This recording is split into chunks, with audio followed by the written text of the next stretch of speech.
متابعينا الكرام، أهلا بكم في موجز إخباري، وهذا أبرز عنوانه: رئيس الحكومة عزيز أخنوش وجها لوجه أمام تابون. إليكم التفاصيل.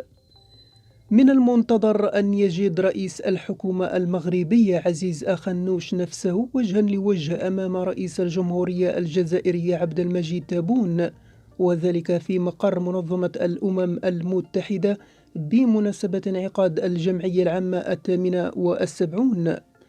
ووفق ما أورده موقع مغرب انتليجونس من مصادر أممية، فمن المقرر أن تبدأ الجمعية العامة 78 في 5 شتنبر، لكن المناقشة العامة رفيعة المستوى والتي ستتم بحضور رؤساء الدول والحكومات لن تنطلق إلا في 19 من نفس الشهر.